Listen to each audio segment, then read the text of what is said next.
Bismillahirrahmanirrahim. Assalamualaikum warahmatullahi wabarakatuh. Kembali lagi di channel Pena Pencari Hikmah.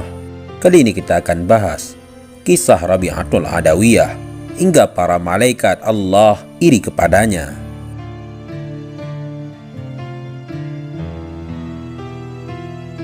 Jangan lupa sukai video ini, komen, dan berlangganan, serta bagikan video ini agar bermanfaat bagi semua.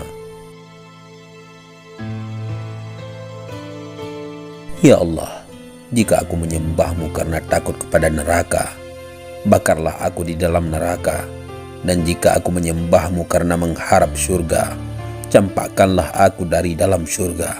Tetapi jika aku menyembahmu demi engkau semata, janganlah engkau enggan memperlihatkan keindahan wajahmu yang abadi kepadaku.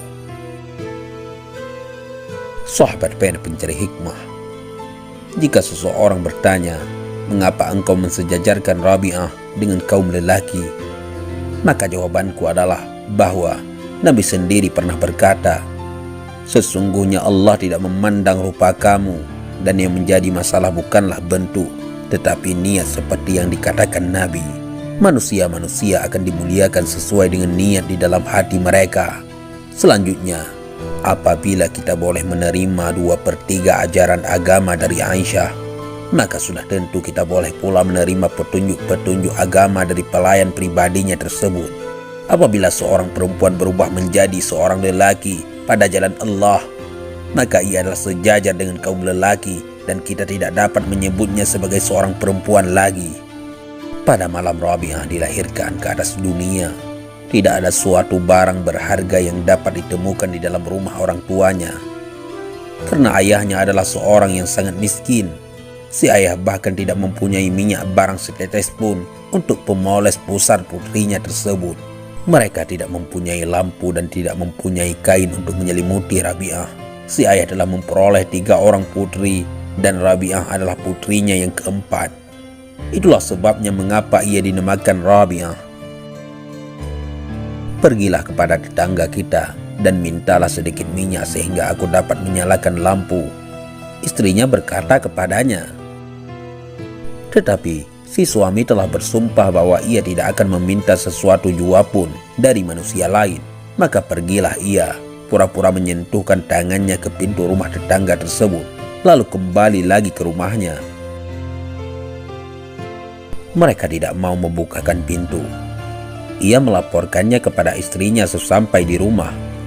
Istrinya yang malang menangis sedih. Dalam keadaan yang serba memprihatinkan tersebut, si suami hanya dapat menekurkan kepala ke atas lutut dan terlena. Di dalam tidurnya ia bermimpi melihat Nabi. Nabi membujuknya, janganlah engkau bersedih, karena bayi perempuan yang baru dilahirkan itu adalah ratu kaum wanita dan akan menjadi penengah bagi 70.000 orang di antara kaumku. Kemudian Nabi meneruskan, besok pergilah engkau menghadap Isa Az-Zaddan, gubernur Basrah. Di atas sehelai kertas tuliskan kata berikut ini, setiap malam engkau mengirimkan sholawat 100 kali kepadaku, dan setiap malam Jumat 400 kali. Kemarin adalah malam Jumat, tetapi engkau lupa melakukannya. Sebagai penebus kelalaianmu tersebut, berikanlah kepada orang ini 400 dinar yang telah engkau peroleh secara halal. Sahabat Pena Pencari Hikmah, ketika terjaga dari tidurnya, ayah Rabi'ah mengucurkan air mata. Ia pun bangkit dan menulis seperti yang telah dipesankan Nabi kepadanya, dan mengirimkannya kepada gubernur melalui pengurus rumah tangga istana. Berikanlah 2.000 dinar kepada orang-orang miskin. Gubernur memberikan perintah setelah membaca surat tersebut. Itu sebagai tanda syukur karena Nabi masih ingat kepadaku. Kemudian berikan 400 dinar kepada si syekh dan katakan kepadanya, aku harap engkau datang kepadaku sehingga aku dapat melihat wajahmu. Namun, tidaklah pantas bagi seorang seperti kamu untuk datang menghadapku. Lebih baik seandainya akulah yang datang dan menyeka pintu rumahmu dengan janggutku ini. Walaupun demikian, demi Allah, aku memohon kepadamu apapun yang engkau butuhkan, katakanlah kepadaku. Sahabat Pena Pencari Hikmah, Ayah Rabi'ah menerima uang emas tersebut dan membeli sesuatu yang dirasa perlu. Ketika Rabi'ah beranjak besar, sedang ayah bundanya telah meninggal dunia. Bencana kelaparan melanda kota Basrah dan ia terpisah dari kakak-kakak perempuannya. Suatu hari, ketika Rabi'ah keluar rumah, ia terlihat oleh seorang penjahat yang segera menangkapnya kemudian menjualnya dengan harga 6 dirham. Orang yang membeli dirinya menyuruh Rabi'ah mengerjakan pekerjaan-pekerjaan berat.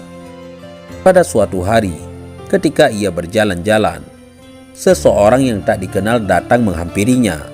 Rabi'ah melarikan diri. Tiba-tiba ia terjatuh tergelincir sehingga tangannya terkilir. Rabi'ah menangis sambil mengantuk-antukkan kepalanya ke tanah. Ya Allah, aku adalah seorang asing di negeri ini, tidak mempunyai ayah bunda, seorang tawanan yang tak berdaya, sedang tanganku cedera, namun semua itu tidak membuatku bersedih hati.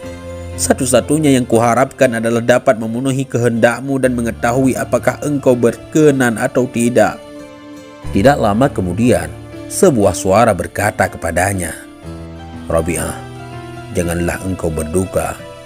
Esok lusa engkau akan dimuliakan sehingga malaikat-malaikat iri kepadamu. Ketika itu, Rabi'ah kembali ke rumah tuannya. Di siang hari ia terus berpuasa dan mengabdi kepada Allah. Sedangkan di malam hari ia berdoa kepada Allah sambil terus berdiri sepanjang malam. Pada suatu malam, tuannya terjaga dari tidur dan lewat jendela terlihat olehnya Rabi'ah sedang bersujud dan berdoa kepada Allah. Ya Allah, engkau tahu bahwa hasrat hatiku adalah untuk dapat memenuhi perintahmu dan mengabdi kepadamu. Jika aku dapat mengubah nasib diriku ini, niscaya aku tidak akan beristirahat barang sebentar pun dari mengabdi kepadamu. Tetapi engkau telah menyerahkan diriku ke bawah kekuasaan seorang hambamu. Demikianlah kata-kata yang diucapkan Rabi'ah di dalam doanya tersebut. Sahabat pena pencari hikmah, dengan mata kepalanya sendiri si majikan menyaksikan betapa sebuah lentera tanpa rantai tergantung di atas kepala Rabi'ah. Sedang cahayanya menerangi seluruh rumah. Menyaksikan peristiwa ini, ia merasa takut. Ia lalu beranjak ke kamar tidurnya dan duduk merenung hingga fajar tiba. Ketika hari telah terang, ia memanggil Rabi'ah, bersikap lembut kepadanya kemudian membebaskannya. Izinkanlah aku pergi, Rabi'ah berkata. Tuannya memberikan izin.